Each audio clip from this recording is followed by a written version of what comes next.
Bonsoir, mesdames, messieurs. Bienvenue à l'Université Concordia. My name is Graham Carr. I'm the Vice President for Research and Graduate Studies here at the university, and it's truly fantastic to see so many of you here tonight on this balmy Montreal evening in March for the second of our Thinking Out Loud conversations brought to you by Concordia University and the Globe and Mail with the support of the Concordia University Alumni Association. Some of you are regulars at these events, so you know that the purpose of Thinking Out Loud is to create a series of stimulating conversations on topics that matter, on topics that are of interest to a wide public. And it's also about connecting some of the research and creative activity that we do at the university with issues of interest to the public. It's an opportunity to go beyond the headlines and the sound bites and dig a little deeper in a longer format, more relaxed format to discuss topics of interest. And tonight we're discussing storytelling identity, writing who we are. So without further ado, let's get started. And please join me in welcoming the moderator for this evening's Thinking Out Loud from the Globe and Mail, Jared Bland.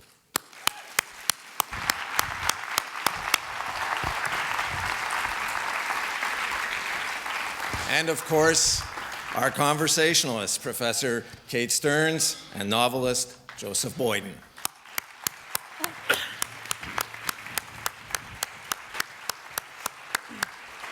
Thank you all again for coming, and it's over to Jared.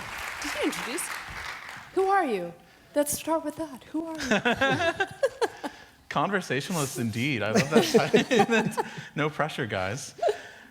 So we have a lot of stuff to talk about. We had a wide-ranging discussion earlier today in sound So now check. we're tired out, so we have nothing left. We'll get to a lot of that, I think. But just to start, since not everybody might know who everybody is, I thought I would ask you guys to tell us a bit about how you got started. Kate, I know you wrote radio plays. Joseph, you were a roadie for a punk band called Bazooka Joe. Mm-hmm. And so everyone starts somewhere as a writer. So why don't you just tell us quickly what happened? I'll be very quick. I was in London, and I was in a theater college. I was studying production, which is what I wanted to do, theater production. And my roommate said, oh, there's a writer's workshop down the road, the Royal Court Theatre, and it's being run by Hanif Qureshi, who had just come out with My Beautiful Andrette. This was before he wrote novels. And I said, okay, sure, I'll come keep you company. And it turned out to be a really talented group of people. And I have to say, Hanif, although the laziest writer, teaching him writing ever. He would just sort of set you an exercise and then go into the other room and read Balzac. But he gave us an exercise saying, write somebody you know and I chose a character from my hometown, and my first novel started there. And so I fell into writing, and I think I may be falling out of it now, but I fell into it that way. We'll get there. We'll get there. How did you get off the punk rock roadshow? Well, that's a true story. Do you ever get off the America. punk rock roadshow? If you do, you're a sellout. You don't want to be a sellout. But with me, it was I didn't want to be a writer when I was a teen. I wanted to be a singer. But I was so bad at singing that even punk rock bands wouldn't take me.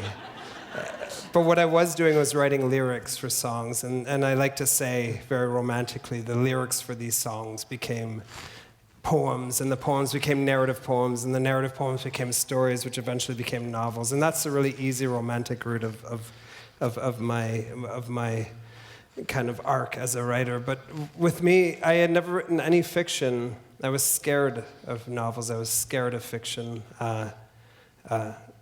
I loved reading it, but I didn't want to write it. I would much prefer right into till I was 26 or 27, I sat down and said, okay, I'm going to write my first fiction, my first novel. And I'd moved down to New Orleans, actually.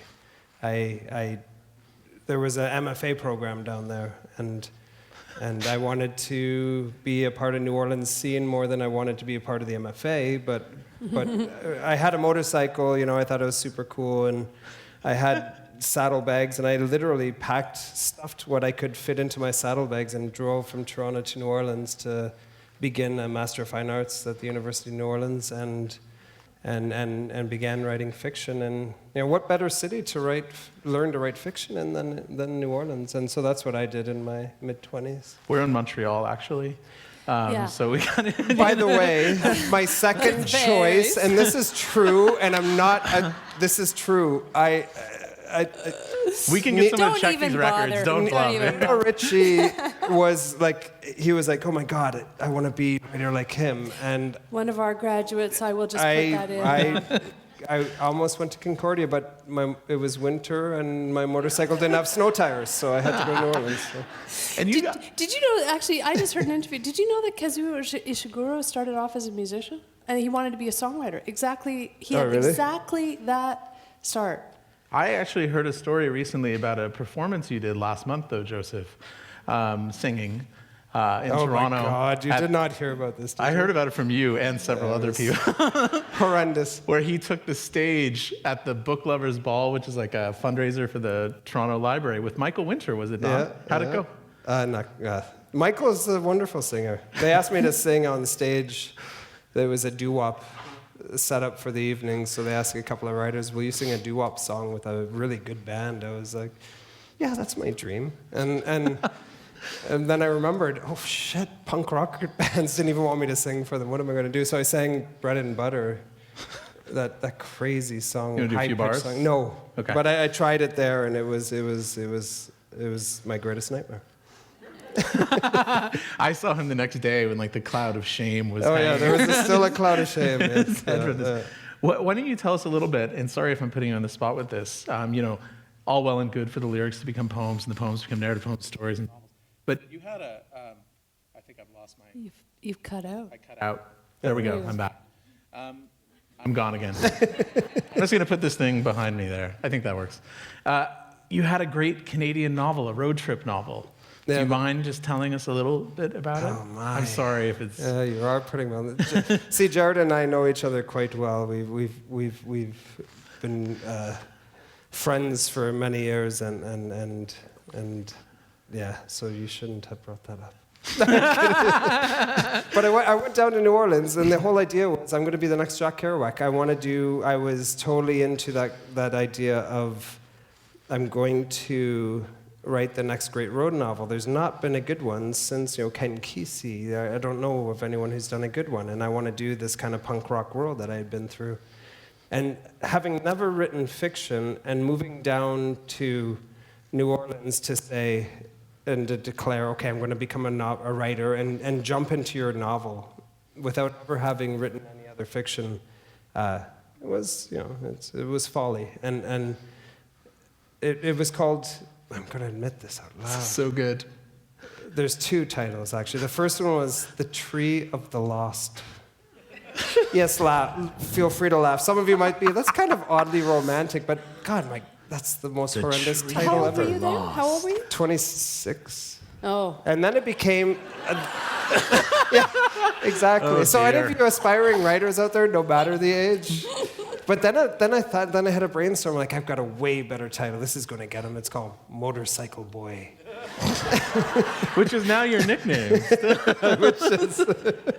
So I began thinking, okay, I've read these novels, and I want to do this novel, and I'm just going to jump in and start writing a road novel about a young kid who gets on his motorcycle and drives to New Orleans, and oh, the navel gazing that ensued was just brilliant. But it quickly became a situation where for the first 2 semesters where I'm turning in chapters of this novel I just write the first draft and not even reread, because that's what Kerouac would do.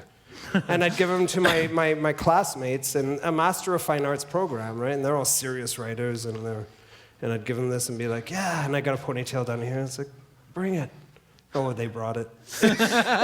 Sometimes, like, a really good comment would be, you paragraph really well, and I'm glad you used 12-point font in your presentation. Well, and one of those people giving it to you really hard on those drafts was your to-be wife, Amanda. Was she a really harsh critic? She was gentle with me to a degree, but she is Lutheran German in her background, and so she was gentle in a Lutheran German kind of way. Should get a T-shirt made.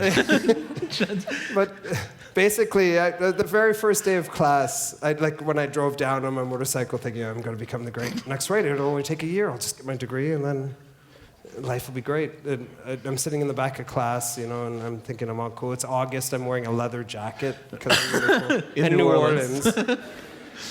Sweating but then walks Amanda and I'm like, wow, she's kind of wow. And for a year and a half I pursued her and I continued to we should date. And she's like, no. And finally I got the nerve to say, why don't you want to date me? Well, a year into the program, into this graduate program. And she looked at me and she was really serious and she said, I'm not going to be with anyone who's not passionate, who doesn't want to grab that art and run with it. I don't want to be with someone who isn't passionate about what he does. I was like, wait, I am. Wait, am I not? I'm in bars drinking till 2 a.m, trying to jot down ideas for stories and once in a while actually finishing a chapter. But she kicked me in the ass in a way that was amazing. She clarified for me what it means to be serious. And because I watched her and she was a golden child of our program. She was publishing and winning awards but yeah, she gave me a kick in the butt that was amazing and monumental. And that's when I turned to writing. I put aside, for now, Motorcycle Boy. There might be Motorcycle Boy 2. But I put that aside and she said, you got to write a short story. You got to write something that's complete. You've jumped into this world of trying to be a fiction writer and you have no idea what you're doing. And it's clear to all of us. It doesn't seem clear to you, though, just. But write a short story. Write something from where you come. Write something from here. And that's what I did. I think one of my first short stories was called Shawnigan Bingo Queen, about a reserve that we go to and spend our childhood on. And then there's always a bingo hall going on. I wrote a story about this bingo thing going on, and I hand it into class now, and I've cut my hair. So I'm trying to get serious, and they read it, and I'm just waiting to be beaten up. It's about these Anishinaabe people, these Ojibwe people. Some of them are my relations, and I'm just looking down, and they crowed over. They loved it, and I was like, what? Part of it was they were really happy I wasn't writing Motorcycle Boy anymore. But part of it, a big part of it, was that they were like, I didn't know about this world. What is this world? And I'm thinking, this is just my world of Georgian Bay up in Ontario, and this is, about so much of how I grew up, between Toronto and there, and they loved it. And I think they were being very generous, but they loved it, or at least gave me wonderful commentary back, and I was like, oh my God, short stories is where it's at, and this is. But it's not just short stories, right? It was about something that you felt passionately about and also knew.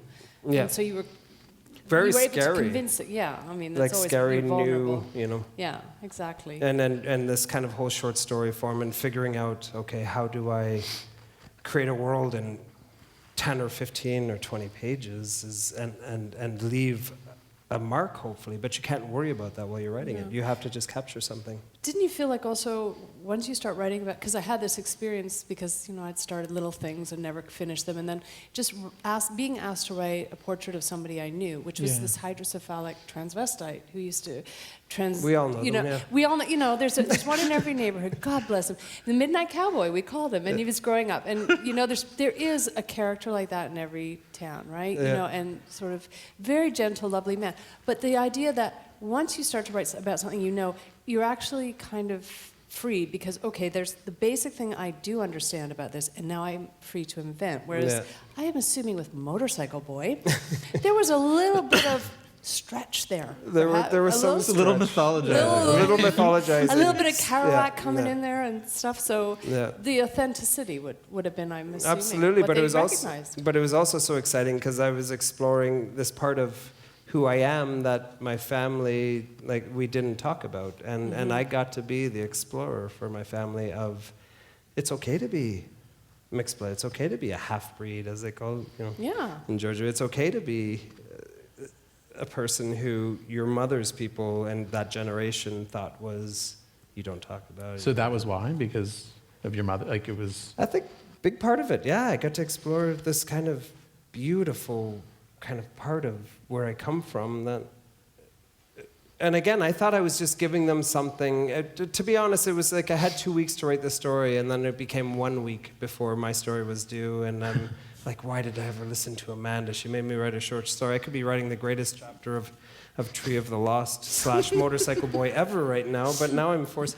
And then I started writing and created the story, and it was like, oh my God, I forgot about so much of this, and thought, oh, they won't care, but at least I've got something to hand in that I'm not embarrassed about, but I'm scared about. And I was really scared, now I realize, because it wasn't so much, well, it was part handing in something that was a short story, something I'd never done before, but also it was of a part of me that I thought people wouldn't give a care about. I met your mother a couple of years ago, Yeah. and I was summoned to like this table in the back corner upstairs of a restaurant. It was like a papal audience. Blanche, you make her sound like Margaret Atwood. No, it was summon her to. it was wonderful, and you took me up to meet her, and she was clearly so incredibly proud. And I wonder, Yeah. like, what was it like when she started reading this work of yours that explored that world that, for cultural and social reasons, she hadn't wanted to talk about as much? I've gotten to watch my mom's eyes open up over the last 15 years in a way that's really, really cool. She did her first powwow at the age of 80, and her first sweat lodge. My sister and my niece took her to her first sweat at the age of 80, and yeah, it's amazing. It's amazing to watch. She looks sometimes like a young kid talking about this part of us that it's amazing. It's pretty cool. And my whole family, like the whole idea of our family accepting and saying, well, wait, what? Yeah, okay, makes sense. And it's like saying, oh, not knowing that you're Greek, and you find out you're Greek, and suddenly everyone's eating tzatziki, and it's like it's At 80 years old, she had her first tzatziki. It was this kind of opening. There was this cultural kind of blossoming that's happened. That's I love, and my novels and my writing has over the last 15 years or so mirrored that, Yeah. which is really kind of cool. Did you ever have a motorcycle boy, Kate? Yeah, did you? Motorcycle girl? No. In fact, I my students, tease me about this, but I do think there's a gender divide in literature in certain respects. I mean, Jack Kerouac. I can always tell if one of my students has just read Jack Kerouac. I'm with you on Jack Kerouac. Yeah, I'm sorry. And Hemingway. I'm sorry. I know there's no, but so no. So it's actually quite interesting because I do think young men want to write that kind of novel. I didn't want to write novels at all, but when I did, it was never, ever like that. So I do find it fascinating. Why is that? Why do you guys want to write about that kind of stuff? It's like, You're asking me. It's like parts, it's like mechanical parts in a road. And, I don't. why? Tell me, Joseph, please. You know what it was? The first novel I read was called The Outsiders. Oh, yeah, which I haven't, Then- I saw the movie. Which you haven't I read never yet? say about anything, but I did. I saw the movie. I never read the No, the movie was actually Yeah. quite good, but my sister was in grade 9 and I was in grade 6, I think. So I was a bit too young, I think, supposedly to read it. Right. And I read it in 2 days and was just enamored by this whole world that it had created. And again, it's the idea of the rebel, of the guy on the wrong side of the tracks, of the one who's the weaker one, and how he will fight against and this impossible battle against, the socias on one side and Ponyboy and his crew were Ponyboy. Yeah, Yeah. they were, and I read this and ate it up and said, "This is what I want to do. I want to write stories like this. I want to be a writer. This is what I want to do. I want to." Well, I understand that, but there is a kind of mentality. It would seem to me mostly young men, because a lot of writers have that, motorcycle boy story in them, whereas I don't think a lot of women writers have that story in them. So I'm just curious why, what it is that you're looking for and you want to express in novel form, and women are looking for different things. I mean, this is just completely, we've had a couple of glasses of wine, and the question is just occurring to me now, so I haven't thought it through entirely. But also, you hadn't told me about Motorboy before.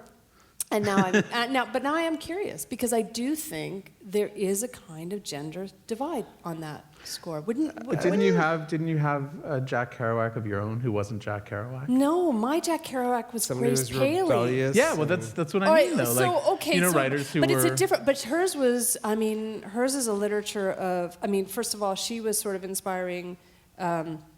Because of how she wrote. She pared everything down. But hers is a literature of domesticity and family relationships and a certain amount of politics and community and sort of That's exactly what every 16-year-old boy just loves. There it is in a nutshell. So basically, women want to stay and men want to go. Maybe we should not See, go. I fight that. I disagree. I think you should fight it. I'm Amanda's just first curious. novel is called Pretty Little Dirty, and it is, the title suggests that it's, what its subject matter is about. Again, it's two best friends growing up in St. Louis. One is well-to-do. Her friend is, her family wants to be well-to-do, but they end up in the punk rock scene of LA in the 80s. Right.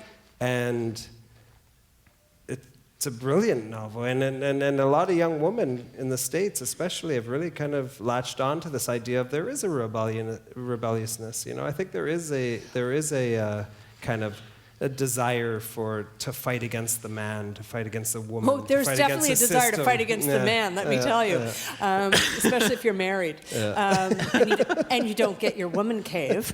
Sorry, this is a joke. He gets a man cave, I get a desk in the corner of the bedroom. I don't get a man cave. Amanda demanded. I'm not allowed to call it a man cave. It's a human cave. It's a people cave. Why? I mean, a people cave. This is an airing of an ugly grievance that Kate just wants on the public record, so when it plays on TV late at night, right. her husband will see it and be forced to. Put it on I love my husband, It's a but study. I want my office. No, but I agree with you, and I mean, I think women are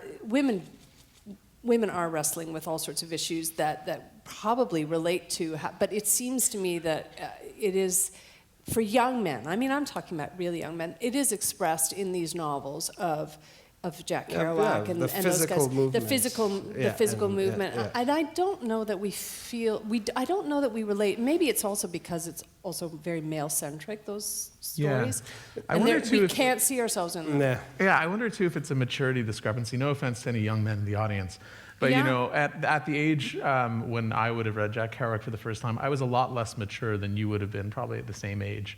A reader gravitates toward novels of, like Grace Paley's books, which are actually like novels in a way of social conscience and like, kind of domestic complexity, as you say. It's just a different desire. I mean, whereas, young Joseph. I'd rather be slam dancing than reading Grace Paley's. I want to pick Nothing wrong with that. I want to pick up on what you said about how you might be kind of moving away from writing or novel writing. And, it strikes me that both of you are at this point where you're writing more criticism and doing perhaps less novel writing. And Joseph, you're working on a TV show and doing different kinds of things. And what is it like to leave those novels behind? And what do you take from that process to your new challenges? I leave the shit that publishing has become behind, I think, is frankly, I have serious issues with what publishing has become. And it started actually when I first started publishing, because I started writing in the 80s, published in 92. HarperCollins had just been bought out by Murdoch. And it was really like, it was London, it was like the Eye of Sauron. Because I had a lot of friends in publishing, and it really was this eye followed destruct. These publishers, these editors rather, these senior editors who had created this marvelous world where people like, all sorts of amazing people were being published. They were literally packing up boxes at their office and leaving because it was a mass purge. And it was just the start of this kind of devolution. And when I want to go to my happy place now, I imagine a kind of literary hell, the fires. And Murdoch is sitting in the hottest part of it, turning the pages of 50 Shades of Grey in perpetuity. He didn't publish 50 Shades of Grey. But Random House did. He owns Random House. No, he doesn't. He doesn't anymore? No, he owns HarperCollins. Bertelsmann owns Random House. Oh, all right, Bertelsmann. You know what? To hell with it. You can both go in there.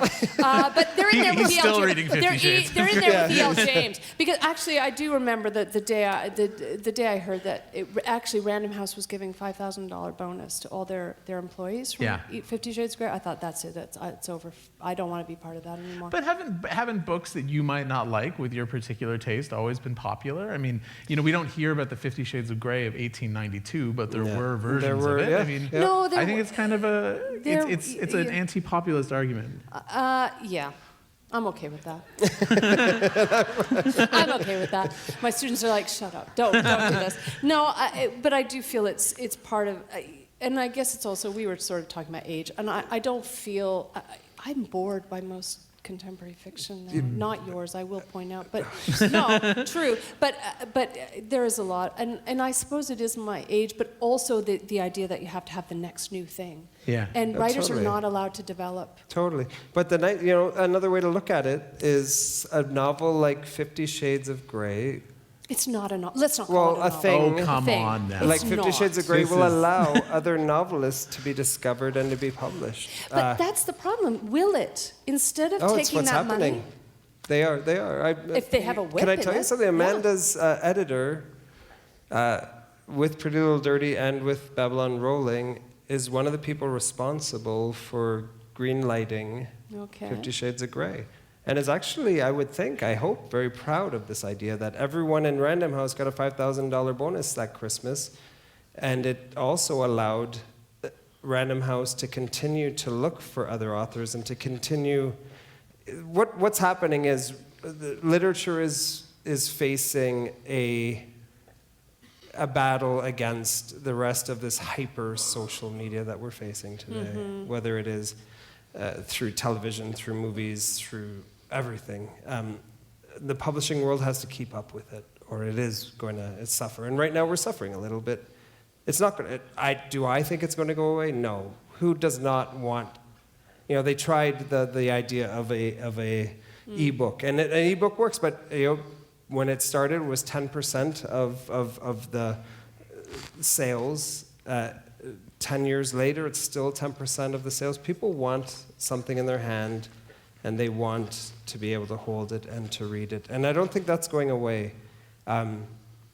Whether or not it's going to become a matter of, in 10 years, it's like hipsters wanting vinyl, versus, I don't know, artifact, but man, it's so cool. But I fight that it's not going to be that way. Which one of us doesn't want to have a book in our hand and open it and read it? And it's up to us writers to say, you know what, I can, I wrote about the mid-1600s going, God, who in this hyper contemporary world is going to give a shit about the mid-1600s? But then I realized while I was writing this novel over the course of the few years, this speaks to everything that we're going through right now, whether it's immigration, whether it is war, whether it is... So it's up to us as writers to say and to take the reins of the idea that, oh no, we're competitive. We will be competitive. We got to be hard on ourselves and on each other in a constructive way to continue creating that keeps up with what the world wants. And what does the world want? Television right now. Serial television, cable television is killing it. Look at Breaking Bad, look at Sopranos started it. This idea of people, like, movies are great, that 1.5 hour thing you go and sit, but guess what's winning the world over is these basically novelistic No, it's the 19th century series. all over again, but Yeah. in television. And we can do that with writing. And this is what I'm and Amanda are really trying to explore, is this idea that, you know what, it is the 21st century. Let's go. We're not just 19th or even 20th century novelists anymore. We have the opportunity and the chance to say, hey, don't you think Orenda would be a good miniseries? I'm going to fight my ass off because I think that's as good TV as anything I'm seeing right now. And so that's what we're trying to do. Mm-hmm. And that's that kind of belief in self that is kind of crazy for writers. We all have that insane sense of, well, I can sit for 3 years and make something in here onto here, and then someone else will take it from here and put it into here and go, this is great. But it's that idea that, you know, that I see a real sea change. I see things happening right now that are fascinating. And I urge, like what I'm trying to tell the young writers that I know, and even my friends, is don't just, you know, I'm just a novelist and that's it. You figure out screenwriting, figure out playwriting, figure out the different things that might present themselves to you. I wrote a ballet last year. I was like, what was that about? You know, like, I don't know And anything you're about going to ballet. demonstrate that I will shortly tonight, do a pirouette. later on, a But- little pas de deux. What was that about? Because I had to do an interview with Joseph last month, and I had the transcript, and I asked you, what was that about? And the answer just didn't make any sense. And it was, so, what was that about? I mean, what ballet? is it to write a ballet? I'm still trying to figure it out. But I was approached by, last year, the Royal Winnipeg Ballet and the Truth and Reconciliation Commission to be involved in a ballet. It was Tina Keeper, actually. If you know Tina Keeper, she's this amazing Cree woman. And she approached me and said, do you want to be involved in ballet? And I said, I don't wear tights and I don't dance in public. And she was like, we don't want you in the ballet. We want you to create a story that the ballet can be hung upon. And so I was like, Yeah. great. You know, it's this idea, don't turn down the opportunities that scare you, because they can only make you stronger. If you succeed, great. If you fail, you pick yourself up and go again. So I've never, in my last number of years, I've refused to turn down something that is a challenge in a good way. And so thus I you're said, here tonight. That's why I'm here tonight. Do you see, Kate, your students doing the same thing? I mean, experimenting with forms, taking on all sorts of different things now? Yeah, I'm sure. And our department also is exploring, Yeah. digital media and all these things that I'm. You guys are really good about it. Video Yeah, games we're cutting edge. Well, this is what Yeah. it is. Let me It's- just it's say how do you that. become cutting edge? But but I want to just go back to something you were saying earlier about what you were writing set in the 1600s is speaking to us today, and I absolutely agree. I mean, I was telling my students, I've just read this amazing book that I've, in fact, been meaning to read for years about publishing, and it was absolutely spot on. And it was, the character who just decided he had to be a hack to get to survive, but he was going to do it. It was all fine and great. And then the writer who was serious with his literary, convictions, but starved to death, basically, and all of this. This was amazing. It was published in 1883. It was New Grub Street by George Gissing. It was but literally the most up-to-date book on publishing I've read. What I want, and I want for my students, and I'm sure you do too, and as part of that is literature is a conversation, right? Literature is a conversation. Yeah. It is Joyce talking to Homer, Shakespeare talking to Ovid, Woolf talking to Chekhov, and so on and so forth. What I'm worried about is that conversation isn't happening with the breadth that it has happened. So while I'm totally on board with what you're saying about all these new platforms for storytelling, my sense or my fear is that the stories are becoming, instead of me talking to, Shakespeare, the god Shakespeare, or Chekhov, I'm just talking in here. Here's my 22-year-old self and my experience. Talking to your belly button. I'm talking to my belly button. My belly button isn't very interesting, but I think, it is. But don't 22-year-olds, I mean, this is what Joseph was saying. But this is But this that's is who's getting published. That is who's getting published because they are bright and shiny, and they might be the next big thing, and that's what it is. And it's not to say that there aren't a lot of 22-year-olds who have an enormous amount of talent. If you have the talent, it's showing itself at that age. But I want to encourage my students, if you're out there, I love you, and listen to me, to read. You know, I had a great professor who just said, start with Homer, move forward. Mm-hmm. And I just think that that's essential. So whatever Have you platform... gotten into the 13th century yet? I'm moving into the 19th century, Joseph. I'm almost catching up with you. No, you're teasing me, but it's actually the truth.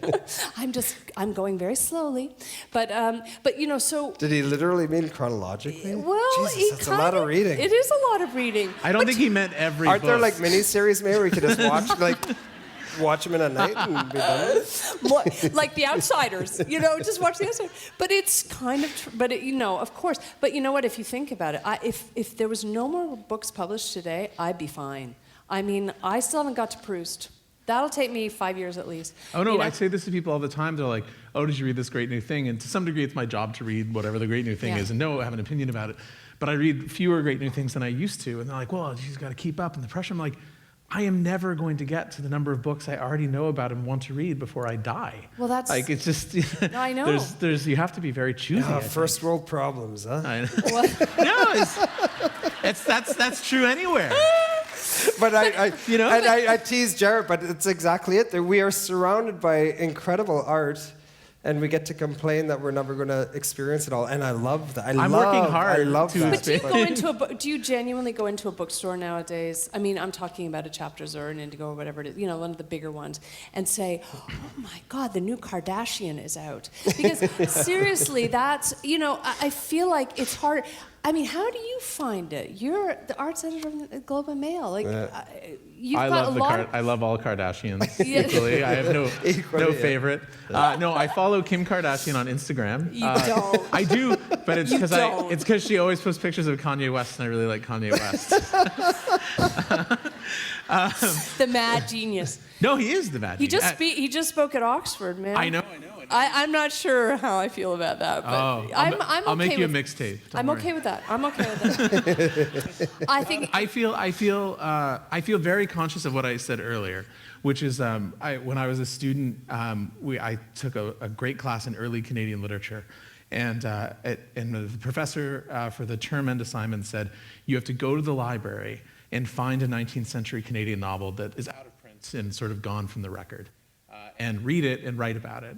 It's very, very, very easy to do because there were thousands and thousands of them. And I'm always conscious of that churn. Like at work, I get 300 books a week mailed to me. Yeah. Perhaps one of which I will remember the existence of in a year. Yeah. And that's it, but it's always been that way. And I think that it's always easy to be preoccupied with the trash and detritus of the present moment.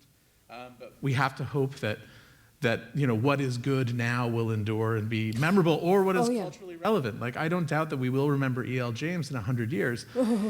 But in the same way that, you know, there are academics studying bad 19th century romance novels, and it's a moment of cultural significance. So I do think it's important. Yeah, I mean, Melville was out of print. Moby Dick was out of print when he died. I mean, I do think time is the only judge. Yeah. I mean, I'm sort of the best judge, really, but time is second. I think that's the takeaway tonight. So, but no, time is the only judge. And I do think, and I think part of what you're saying is that, in fact, we have to kind of write for that judge. Do you right? see the best work that we can do? Don't do it in the first draft, though, students. Don't try to say that I'm going to write the novel that will be judged 100 years from now and it's going to rule.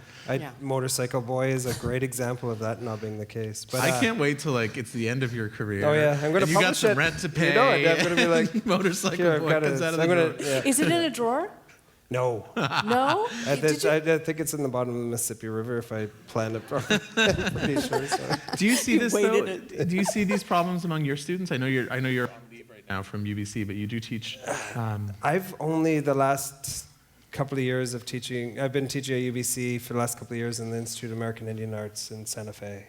Both of them online workshops, which sounds crazy, but the best. I think it's an amazing way to learn and to be to explore and experience fiction writing is online. Is it's hardcore. It's good. But I've only seen, like at UBC, they're churning out these brilliant writers, so many of them, you know, and they are exploring the plethora of, like, there is no kind of cookie cutter fiction going on at UBC. These are people who are writing from. Concordia, just. Oh, you know, and But it's true of programs everywhere, you think, right? There are a lot of smart there is no, students. yeah, and it's amazing. Yeah, the stories are coming from all different places, and everyone understands that, you know, this is a competitive field now. The act of thinking that you're going to become a novelist and make a living at it is a fool's errand. Yeah. And it has been for 100 years, Yeah, though, but or it's more. not that much easier anymore. But they don't tend to fall into it. Like, well, somebody said a favor, we can't publish short stories, why don't you write a novel? Oh, okay, sure. And then you do it. But that doesn't really happen anymore. Why do they do it? Oh, no, I think they want to do it, but I think they're professionalized. I mean, that they're much more conscious of what it takes to become a writer, what they need to do, the platforms that are available to them. I mean, I do think they're a much more savvy group of writers now in this present day. Do you guys find when you teach that you have lessons you learned from bad teachers of yours in the past, or good teachers who had bad habits? I mean, are you addressing in a way your own studies with your students? That's an interesting Am I question. allowed to say it publicly? I think so. Nobody's No one listening. used the hashtag for this Nobody's one. listening. No, but I had a mentor at University of New Orleans, and you know, he was like the icon for us. He had published novels, and one of them had made the president's reading list, and he was the head of the program, and he has this very big persona about him, and I read his books, tried to read them hungrily as a graduate student to know, try to read who's teaching you, and a couple of them are good, and a couple of them are just so full of hot air. And I think he will even admit that now, if he hears me. I hope he. But yeah, so I always fight that kind of like, and part of the reason I still teach is that I have to give my philosophy of writing basically to students in a very concrete way, and it makes me question my own philosophy all the time. So I actually love like the idea of teaching, because it forces me to be honest. It forces me to speak in a way. And if I'm telling a student something about a story that I wouldn't necessarily follow, I start thinking, why am I saying this to my student? Is this student somehow lesser than me? I'm the elder somehow, and I'm teaching now, and I am teaching, but it constantly makes me question what I'm doing as a writer, and the directions I go, and the chances you want to take. But the first lesson I tell all my students of any age is Picasso didn't begin painting the incredible abstracts he did. Picasso began knowing the rules. He began learning the rules and painting very realistic portraits, and then something happened, and he was able to break those rules. So it's the idea of rules, which is funny for me, because I hate, I love to say, I was a punk rock kid and a roadie for a band. F the rules and all that. But I realized, know the rules before you break them. I guess I could be a great lawyer, actually. Like this idea of, I know the rules. I'm gonna Politician. Or a thief. Yeah. I know the rules, but I'm the gonna break them. idea of you have to know what the landscape is, what the rules are, and what is considered the territory before you go into that territory and say, I'm gonna mess this up in a really good way. And as part of that, the reading and the breadth that Kate's talking about, you think? Yeah, absolutely. You have to read to be a writer, and everyone says that. You hear that all the time. You have to read if you want to be a writer, and that is true. But guess what happens? And it might be for my detriment. I don't have time to read anything other than my graduate students' work now, or my research for my novels, and that's almost freeing for me, because when I do read someone brilliant like Louise Erdrich, I read The Roundhouse, I'm like, why do I even bother? Why like, and the voices get in my head, and and so that I'm reading. I consider myself well read in terms of a lot of stuff, and finely read and like good. I'm not reading nearly as much as people might guess in terms of contemporary fiction right now, which is both sad but also freeing, And it's a funny kind of. I'll just wait for them to become miniseries. What is your first advice to your students, since Joseph shared his? Don't follow my career path, I think, would be probably the first one. Read. No, absolutely read. I'm sorry, but it is the foundation. And also, I mean, my students are wonderful, really genuinely wonderful, and they're really bright, and I love being with them. I don't care if they become writers. They're going to make that decision for themselves, and I can't teach them how to write. I try to teach them how to read. Don't read something and just think, yeah, dude, that was really great. Why is it great? Yeah. What was the writer doing? What were the choices that we're making? So to think analytically, to write articulately, cogently, to express their thoughts, that's a skill they'll be able to take wherever they go, and it makes them good citizens. It sounds... We were talking about this backstage. I know, and I know it sounds very fairy, but I honestly think it's a microcosm of the best kind of society. You're engaged in a mutual artistic endeavor. You're supporting each other. My students read each other's work. They critique. They're very thoughtful. You're not just staring at the belly button. You're looking at everyone else's belly looking in their buttons. eyes and saying, I think this is great, but they are. It's a shared endeavor, and I do think. Honestly, I mean, we're supposed to be talking really about storytelling and identity, and I don't think there's any culture in the world that is not tied up with their cultural identity, right? I mean, it shifts, it changes, it mutates and all that, but if we don't understand our own culture and, I mean, how we express it artistically, I don't see what we are. I think that's not a world I want to live in. So I'm trying to tell my students, care about this. I don't care if you ever write, but care about books, care about art, care about philosophy and history and literature. Go forth and spread the word. And thank you very much. There you go. That's my philosophy. I think that's very good. And I try to do it myself. Yeah. Joseph, I like the point you made about how your work, these 3 novels, and your book of stories, of course, over 15 years kind of mirrors that voyage into your own family history and identity and culture. And I've now forgotten the question I had in my brain when I started this. Oh yeah, no, of course. I wonder, do you think that this identity question and this historical search, because you've started in the past and you came forward toward the present with your second book, and now you've gone even further back in the past. You got a lot of stuff. Guess what I'm going to do? Yeah. You got a lot of stuff to fill in here. Is this the only thing that fascinates you now, exploring people and ideas within this framework? No, never. Like if I just get super, I'm somebody who gets very obsessed by an idea, and it's not even an idea. It's an image. Yeah. I'm an imagistic writer. I want to say. It's like when I write a book, I'm seeing it play out in my head, literally like a movie, and I'm trying to capture it in words. But I'm fascinated by not being stuck in a kind of in a place or like over and over and over again. I'm really fascinated by opening up and trying to figure out, okay, wait a second, this is not.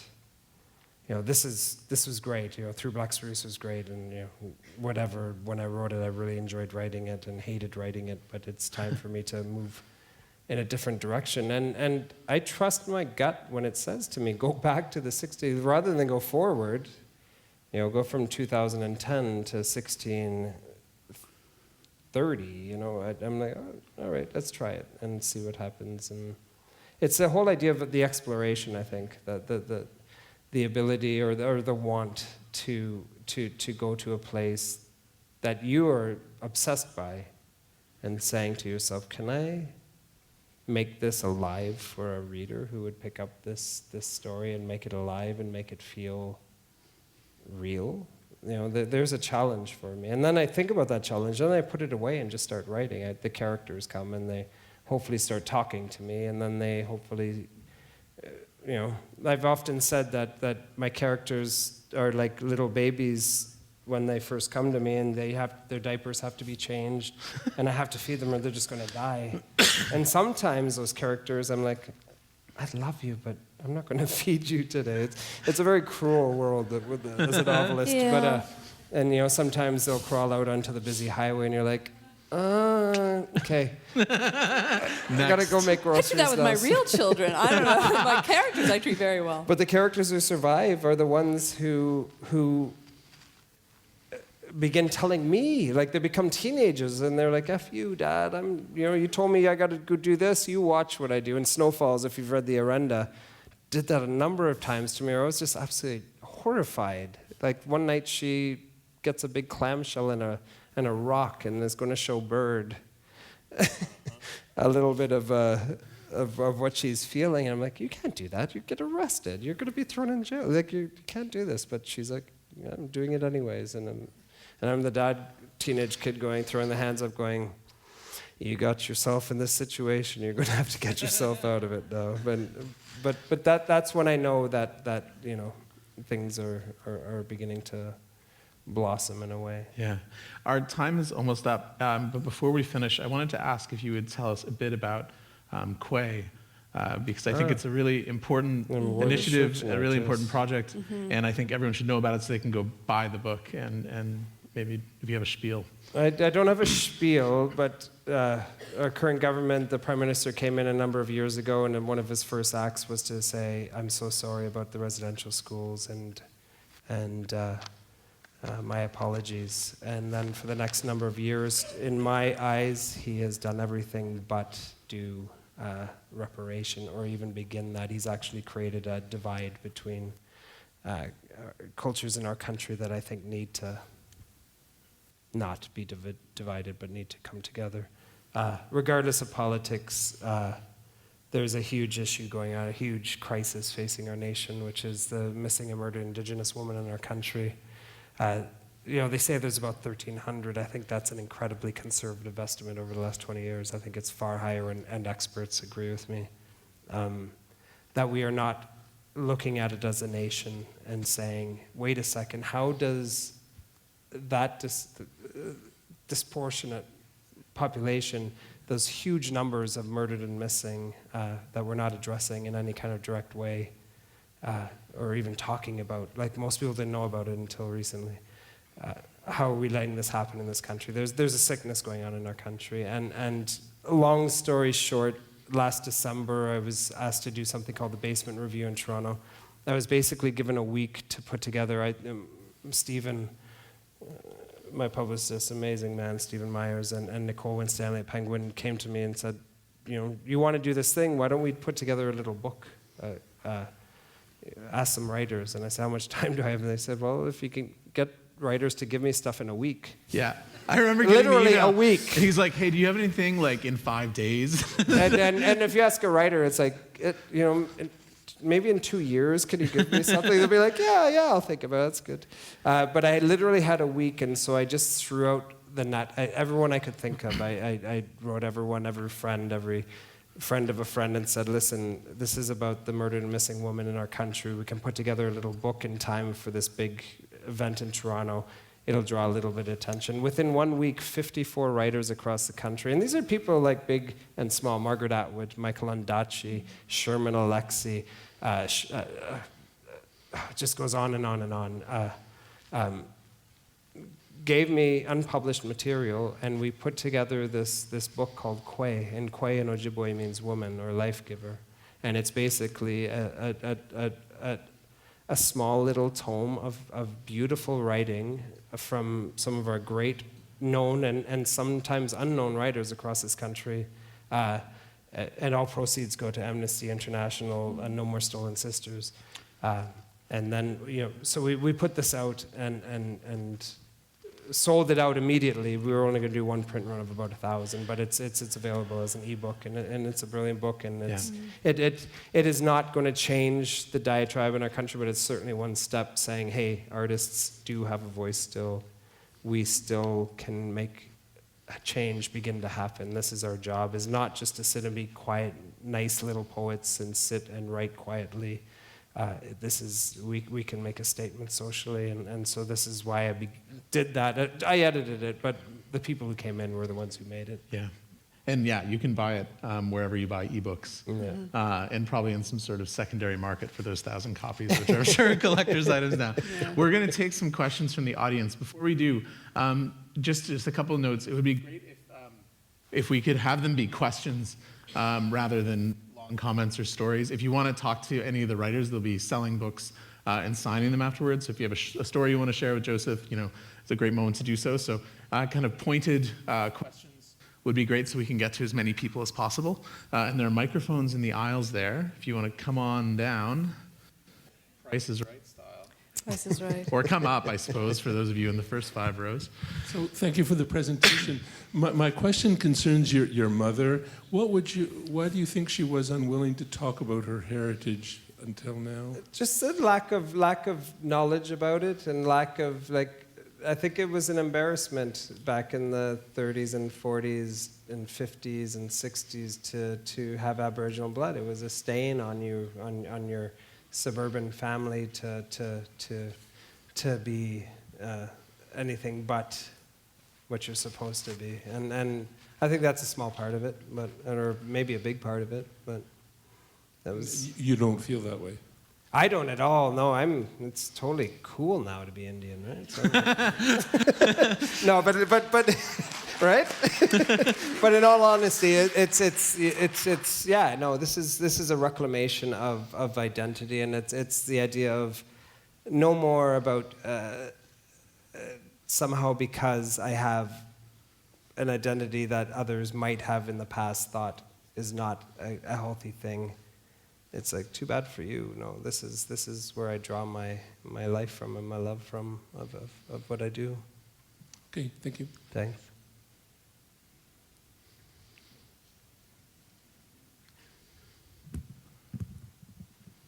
Okay, so I'm just going to set up the question very quickly. So I was reading this article, I think it was in Maclean's, where they were saying that Winnipeg is probably the most racist city in Canada. And this other article that was comparing the United States with Canada, saying that the United States are more racist with everything that is going on with Ferguson and whatnot. And they were pretty much comparing that, and the statistics show that Native Americans actually, if you compared the situation of Native Americans in Canada and African Americans in the US, there's more discrepancy, more inequality here than in the US. So my question is, hypothetically, if Prime Minister Harper resigns tomorrow, and don't tease. No, hypothetically, and some way, somehow, you become prime minister. This is geared towards you, by the way. Yeah, right. What type of laws would you try to pass? What type of policy would you go for? What is it that? Wow. You. What's your name? I'm going to get you. Oh my God. I'd rather not say. That's a fantastic question. Only writers in the cabinet. That would be the first Well, we've thing. all got jobs for life, Yeah. which is nice. An all arts cabinet. Wine at the Commons. What would you do? It's a great question. See, I wouldn't try to. It's not about enacting laws. It's about changing the perceptions and making rights from the wrongs you've made.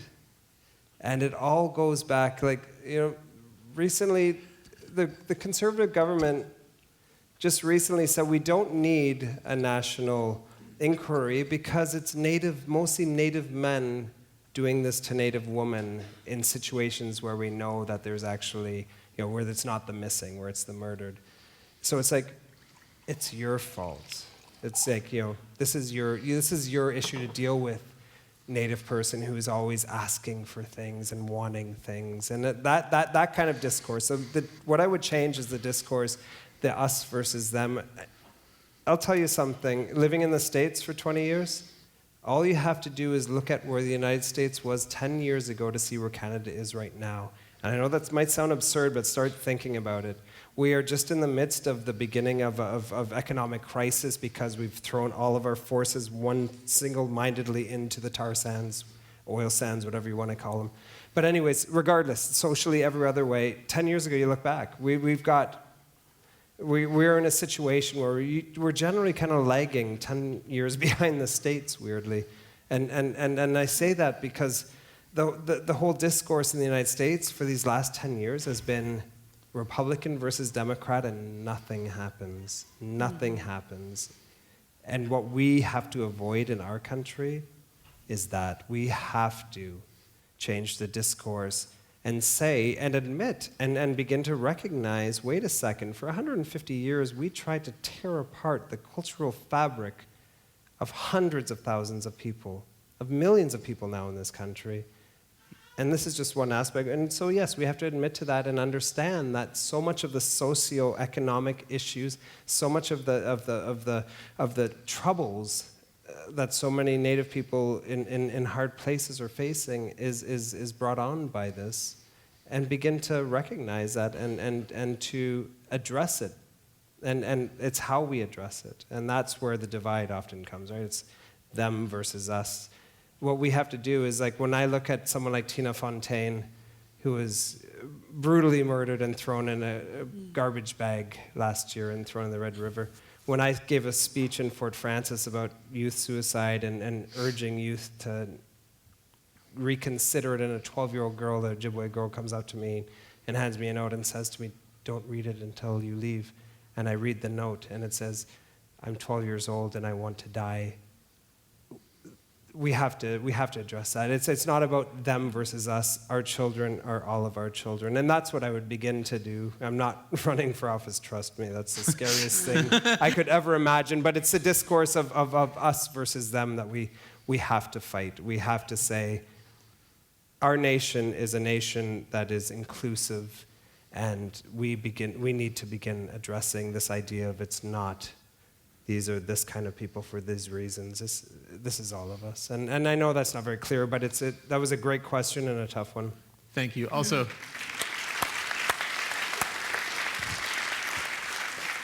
I just have to say I really like your scarf as well.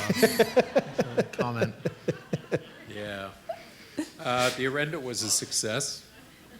But I've been listening to you all night this evening, and I see a complete line going right back to, this is Quebec. So, Zola, avec le ventre, le ventre de Paris, La Terre, where literature, and Dostoevsky, Chekhov. They're from Quebec? No. No, but we're claiming. I love it. Mr. Bland asked us to be short. The point is that all literature is a reflection of the societies it comes from. So you're going contemporary literature we hear now. You went back to 1630. It was an act of imagination. How did you manage to make it such a contemporary novel? No. Question. I only realized, I was writing this novel, fascinated. Like I said, I was obsessed by this world. I grew up in Georgian Bay where all of this unfolded, and I was just like, this would be a good story, And I wrote and I wrote and wrote, and I realized even the character I named him Bird.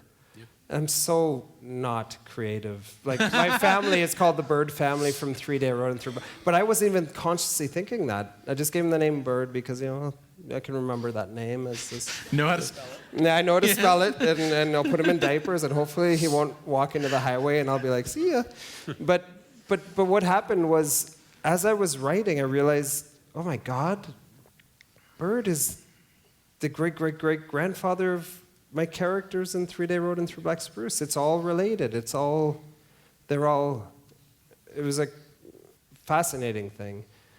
And so what happened is, as I was writing that, I also realized, oh my God, I'm dealing with issues of immigration. I'm dealing with issues of war. I'm dealing with issues of how we deal with economy, of how we deal with the environment, of how we treat our natural resources. This was all the same stuff going on back then that is happening now. And I was like, I'm just going to run with it then. I'm just going to allow it to happen.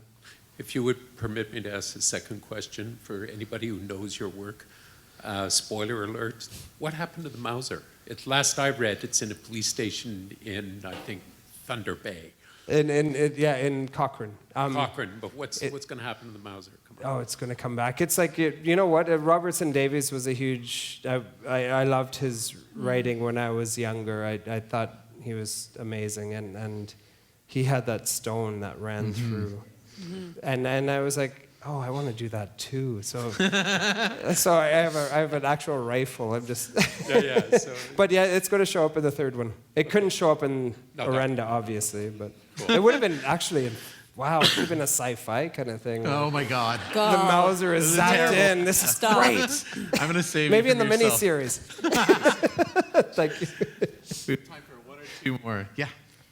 I just would like to hear from your experience growing up in kind of the two cultures, what you've observed in your mother, going back to her original culture. Do you think there's a future for us, the newcomers, discovering this culture? I'm asking this from the point of view of seeing Inukshuks and how we've embraced them, and that's just the tip of the iceberg. And the second sort of corollary to go with that is that one of the problems with the apology is it came too soon. We don't know what happened in the... Imagine if you had given the apology now. Not Everyone would have even. been like, what you talking about, Willis? It would have been like... We still don't really know what happened in the residential schools. We don't understand the impact of taking children. When you take children from people, I sometimes say to people, imagine being at the last big family wedding or something, and the police cars pull up outside, and they take everybody they arrest all from your kids 5 and to take them away. 18, and they're gone. Yeah, and you don't see them again. What happens to those people Yeah. left in the reception hall? There's Yeah. nowhere to go, nobody to help. And that was across the country. So You've answered the second question, so thank you. Because that's exactly how I feel. But the first question with the idea of how can we, it's embracing, embracing where you come from. The last line, I should never give away the last line of my novel, but the end of the last line is the past and the future are present. And I don't think that's going to ruin anyone's read. But the idea of knowing where you come from and really kind of coming to terms with the good and the bad of that, right? The Orenda isn't a novel about the Eden, the paradise of North America before the nasty Europeans arrived. It's a novel about incredibly complex cultures that already existed here and as complex and complicated as any culture in the world. But this idea that knowing where you come from and accepting both the good and the bad, and then moving forward from there is going to lead not just you, but the kids you raise and the kids you teach and the people you speak to into the future. So the question is, how do we become part of the culture that was here so we're all coming from the same place? Sit down and talk with a native person. That I met a wonderful Haudenosaunee woman tonight before the talk, and just sitting down and talking with her, like getting a chance to say, hey, are you guys mad with me? Because I don't paint the Haudenosaunee always in a very nice light in the Orenda. They are tough warriors who know what to do. And she was like, no, but meet my people, talk with them. I know, and I told her I've got a companion novel to the Orenda, and she was like, come to Ganawake, come to my community and meet these people and talk with them. And that's what it is. It's not about, it's all about communication. It's all about talking. It's all about saying, hey, you're not so different from me. I've helped start a camp up in Northern Ontario, a 4-season camp for Aboriginal kids, but we bring white kids up too, and any kid who wants to come up. It's urban kids up to a very rural area so that they can meet and say, oh yeah, there's differences, but there's a lot of similarities too. And it's all about the communication. And that's why it goes right back to me saying, do not allow us to become that American Democrat, Republican kind of horror that's going on in that country. Like, we have to continue to figure bridges and make bridges among each other. Okay, we have time for one more question. I think someone's you. ready back here with a microphone in the back. Yes. Hi, my name is Mary Shem. I'm going to talk in Cree because I don't know how to I don't know how to express myself. I got my translator here. Okay. What I wanted to ask was, Shidandri Kwatimao, University of Winnipeg, Lakehead University, Miwache, Aidache, Tskutmadowash, Mishwachi, Tskutmadowash, Tskutmashich, about First Nation Studies. Miswan Jayutan Jia, Miswan Jayit, Tant Kauchi Jiyoj. Tanadatum Higuin Jinjuita. Mary's asking, you know, there's a University of Winnipeg and Lakehead University are making an undergrad course, mandatory. All the undergrads take a mandatory course on a Native Indigenous Studies program. She's asking your comments on it, about the move to those universities. What say, Mary? Danny Dutman. I think that it's absolute necessity. If I look back in my own youth and what I learned, and probably most of you in this audience, about our First Nations, our original people, the people who this land, on whose backs this land was built and continues to be built, was frightful. You know, I remember learning that Louis Riel was a devil. You know, that's almost the complete, you know, my native Canadian history growing up and in school. I think it's incredibly vital and important. And what is so important is that it shows these aren't just cultures that are of the past and are gone now, but these are incredibly vibrant and alive and right now. Look at people like Gregory Schofield, this amazing Métis poet and teacher who's up in Sudbury teaching there. If you look at Tayagi Alfred, who's teaching and fighting hard, he's a real warrior. The Haudenosaunee, you know, at University of Victoria. You look at Hayden King, who is showing us, you know, in Toronto at Ryerson, what the Indigenous world is about. This is a very vibrant and living and incredibly vital numbers of cultures in this country, and the idea of having First Nations studies at Trent University. The greatest honor I've ever had, I think, was when 3 Day Road came out, and they chose that year to be the novel that all of the students had to read to come in. It was called Trent Reads. They had to read that novel, and because the university understood, we understand that this is not just a white settler history in Canada, that there's so much more to this. And I think it's vital, especially for my own book sales. Can you translate that for Mary, please? but I tease. But it's vital for us understanding that, wait a second, our history is, we've been told one small piece of the history of this country and of this continent forever, since the beginning, since first contact, and there's so much more to that. There's so much more, and it only makes us richer. You know, people are going to fight against it, but it's like it's only going to make you richer knowing that. Wait a second, really? About the wampum or about the Anishinaabe worldview of the environment and how important the environment is, and we are only one small part of it. It only makes us better and question and talk. And again, it's about dialogue. You meet a Native person, you're not going to run into the person, almost always, who is like, nope, don't want to talk about it. It's like, oh, they open their arms and take you into the community, and that's the beautiful thing. But what are we always told? Oh, that's them. It's them, and it's their problems, and they're these people who have issues, and they live on these little reserves, and they're always wanting. It blows my mind that is the discourse. It's anything but. So, on that very good note, we are out of time. As I said, both Kate and Joseph will be out there signing books and happy to talk.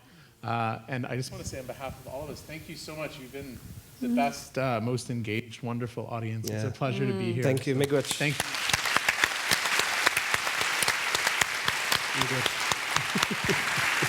Thanks,